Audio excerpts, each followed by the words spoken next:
ठहरो ठहरो, क्या चाहिए? ఎల్వి ప్రసాద్ గారి ఇల్లు ఇదే కదండి? है तो क्या, जाओ जाओ। అరే పోనీ భయ్యా బాబు, బెజవాడి నుంచి వస్తున్నా, రమ్మని ఉత్తరం రాశారు। नहीं नहीं, जाओ जाओ। మై కోనే మాలూం? రామారావు ఎప్పుడొచ్చావు? నమస్కారం ప్రసాద్ గారు, మద్రాసు వచ్చేసేమన్నారుగా, వచ్చేసా। సామాన్లు లాడ్జింగ్ లో పెట్టి సరాసరి మీ దగ్గరికి వచ్చాను। అప్పుడెప్పుడో రమ్మంటే ఇప్పుడు వస్తున్నావా? అదృష్టం పిలిచినప్పుడే రావాలయ్యా, నువ్వొచ్చినప్పుడు అది ఉండదు, అర్థమైందా? నమ్మకం అదృష్టం మీద కాదండి, నా మీద। కష్టపడడానికి అవకాశం ఇవ్వండి, నా అదృష్టాన్ని నేను సంపాదించుకుంటా। Well set. బిఎస్ సుబ్బారావు ఆఫీస్లో ఆడిషన్లు జరుగుతున్నాయి, రా తీసుకెళ్తాం। హీరో వేషమే కదండి? హీరో వేషం, రా। నన్ను నమ్మండి, నేను మీ వాడిని, మీలో ఒకండి, మీకోసం నా ప్రాణమైనా ఇస్తాను, నువ్వు ఇచ్చే లోపలే నేను చస్తాను। యోగానంద్ సార్, వారిని వెళ్ళమనవయ్యా। నువ్వు వెళ్ళవయ్యా। నెక్స్ట్ శ్రీనివాసరావు ఉల్లవాంగ వస్తున్నారు సార్। నన్ను నమ్మండి, నేను మీ వాడిని, నేను మీ వాడిని, మీలో ఒకడిని। సరే సార్, ఇంకోసారి చెప్పంటారా? ఇంకొకసారి చంపమంటారా అన్నట్టుంది। నెక్స్ట్ వెళ్ళు నెక్స్ట్। కేశవరెడ్డి వెళ్ళిపోయారు సార్। యోగా సార్, అసలు కథానాయకుడు అంటే ఎలా ఉండాలో తెలుసా? ముక్కు కోటేరేసినట్టుండాలి, కళ్ళల్లో అయస్కాంతం ఉండాలి, నవ్వితే వెన్నెల విరిసినట్టు ఉండాలి, వెండి తెర మీద రవివర్మ గీసిన బొమ్మలా ఉండాలయ్యా। సుబ్బారావు, ఇతను రామారావు అని బెజవాడి నుంచి వచ్చాడు।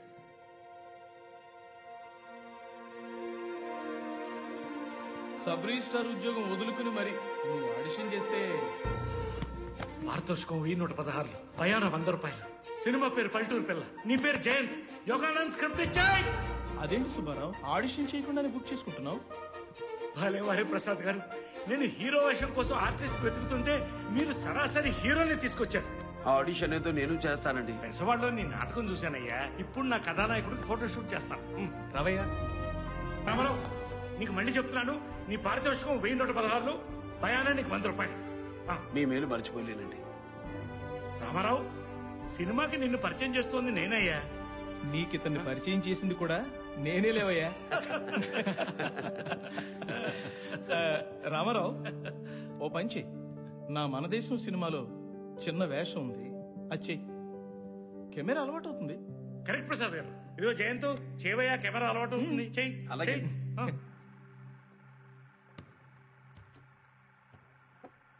ఇంత కానిస్టేబుల్ గా జీవితం మొదలుపెట్టి ఈ హోదాకు వచ్చానంటే నేను ఎన్ని ఊళ్ళు చూస్తుంటాను, ఎంతమందిని చూస్తుంటాను। ఈ విధంగా అయితే మేము ఈ స్థితికి రాగలమా? మా ధర్మం మమ్మల్ని చేసుకెళ్ళనివ్వండి। Cut it, okay, print. వెళ్ళం రామారావు, నువ్వు నీ ధర్మం చేసుకుంటూ వెళ్ళు। బాగుంది నాయన, బాగుంది। నీ భవిష్యత్తు బాగుంటే దేవుడు రాసిన డైలాగ్ ఇది అవుతుంది। ప్రసాద్ గారు మంచి కుర్రవాడిని పట్టుకొచ్చారండి। నాగయ్య గారు, ఈ రోజు మీకు ప్యాకప్ మంచిది। ఇప్పుడు షార్ట్ ఏంటంటే, స్లోగన్స్ చేస్తున్న వాళ్ళ మీద నువ్వు లాఠీ చార్జ్ చేస్తావు। చేద్దాం। రామారావు, చాలా న్యాచురల్ గా, రియలిస్టిక్ గా ఉండాలి। అలాగే, రెడీనా? అలాగే। Okay, sound roll, camera rolling sir, action.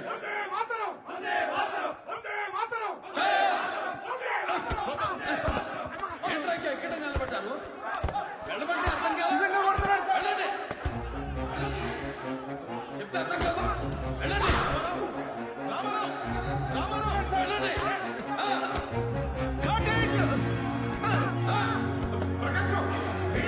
కదండి, వెళ్ళండి ఇక్కడి నుంచి. వదలండి, వెళ్ళండి।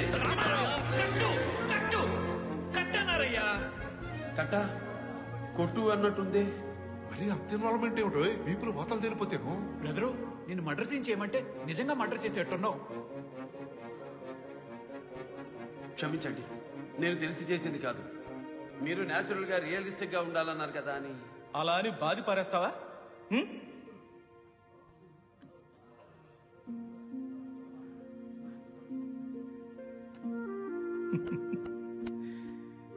సినిమాకి కావలసిన ఆవేశాన్ని మొదటిసారి చూస్తున్నానయ్యా. పైకొస్తాం.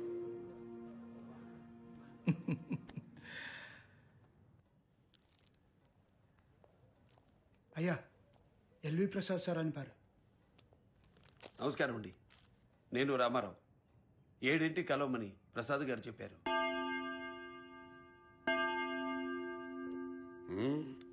కరెక్ట్ టైంకి వచ్చావయ్యా. బిఏ పాస్ అయ్యా కదా? అవునండి. అందగాడు అయ్యా. హీరోయిన్స్ లో అందగతి ఎవరాయంటే కాంచనమాల గురించి చెప్తారు. రేపటి నుంచి హీరోల్లో అందగాడు ఎవరాయంటే నీ గురించి చెప్తారు. ఇప్పుడు నేను చెప్తున్నాను చూడు. ఈరోజు నాకు కొంచెం పని ఉంది. రేపు ఇదే టైం కదా. అలాగేనండి. రామారావు, నువ్వు కూడా నాలాగా బొచ్చు రూపాయి పెట్టవయ్యా, బాగుంటుంది. రెడ్డి గారి దగ్గరికి బ్రదరు. అవును. నా భోజనం టికెట్లు అయిపోయాయి. వీలైతే ఒకటి. నాకు కూడా. దాందే ఉంది. ఇక్కడ పెడుతున్నా, తీసుకోండి. All the best brother. నమస్కారం అండి. ఓ వచ్చావా? కరెక్ట్ టైంకి వచ్చావయ్యా. టైం సెన్స్ బాగుంది. అవును, నువ్వు ఉండేది ఎక్కడ? 1000 లైట్స్ దగ్గర. అంటే ఇక్కడికి 5 మైళ్ళు ఉండదు? 7 మైళ్ళు అండి. మరి మోటార్ సైకిల్ లాంటిది ఏమన్నా ఉందా? లేదండి, నడుచుకుంటూనే వచ్చాను. ఈ డైలాగ్ చదివి బాగా ప్రాక్టీస్ చేసి గురువారం ఉదయం 7 గంటలకి 6 గంటలకు వచ్చాయి చెప్తాను. వస్తానండి. మట్టిలో కలవాల్సిన ప్రాణం ఆ మట్టి కోసం ఇవ్వలేవా? మట్టిలో కలవాల్సిన ప్రాణం ఆ మట్టి కోసం ఇవ్వలేవా? బ్రదర్, మట్టిలో కలవాల్సిన ప్రాణం ఆ మట్టి కోసం ఇవ్వలేవా? ఎలా ఉంది బ్రదర్? అద్భుత. మనసులో నీ పల్లెటూరి పిల్ల కోసమే ఈ పాట హీరో. గురువు గారు ఆదినారాయణరావు గారు నిన్నే ట్యూన్ కట్టారు. మనసులో మట్టిలో కలవాల్సిన ప్రాణం ఆ మట్టి కోసం ఇవ్వలేవా? మట్టిలో కలవాల్సిన ప్రాణం ఆ మట్టి కోసం ఇవ్వలేవా? ఇంకొంచెం ఉంటే అరమేసంగా అయిపోయాడు బ్రదరు. మట్టిలో కలవాల్సిన ప్రాణం ఆ మట్టి కోసం ఇవ్వలేవా? ఎలా ఉంది బ్రదర్? ఇది 112సారి. బాగుందని కూడా ఇన్నిసార్లు చెప్పడం బాగోదు బ్రదరు. పాపం వాణ్ణి చూడు. మట్టిలో కలవాల్సిన ప్రాణం ఆ మట్టి కోసం. వాడి సాహిత్యాన్ని మర్చిపోయి నీ పైత్యాన్ని పాడుతున్నాడు. మట్టిలో కలవాల్సిన ప్రాణం ఆ మట్టి కోసం ఇవ్వలేవా? మట్టిలో కలవాల్సిన ప్రాణం ఆ మట్టి కోసం ఇవ్వలేవా? నువ్వు అడగాలే గాని ప్రాణం ఏంటయ్యా, ఏది కావాలన్నా ఇస్తానయ్యా. అంత బాగా యాక్ట్ చేస్తున్నావు. You're a great actor. Keep it up. Thank you sir. అయితే నాకు హీరో వేషం వచ్చినట్టేగా? నీకు వేషాలు రాకేమయ్యా, నిన్ను వెతుక్కుంటూ వస్తారు చూడు. ఇగో అయితే రేపు గురువారం 6 గంటలకు వస్తావా? వస్తాను సార్. మంచిది. నాగేశ్వరరావు, ఇంకో కొత్త అబ్బాయి రామారావు అని. కథ బ్రహ్మాండంగా వచ్చింది. 2 హీరోలు, పల్లెటూరు పిల్ల. మీరు పెట్టే ప్రతి రూపాయికి 10 రూపాయలు గ్యారెంటీ. సరే సుబ్బారావు, ముందు కథ చెప్పు. సార్, హీరో వచ్చాడు. నాగేశ్వరరావా రామారావా? రామారావు సార్. లేనని చెప్పు. అదే చెప్పి ఇప్పుడు 2 సార్లు పంపించాను. ఎప్పటికైనా సినిమా తీస్తానయ్యా, తీసేదాకా ఆగమను. వెళ్ళు, లేనని చెప్పు. ఇందాక నేను చెప్పి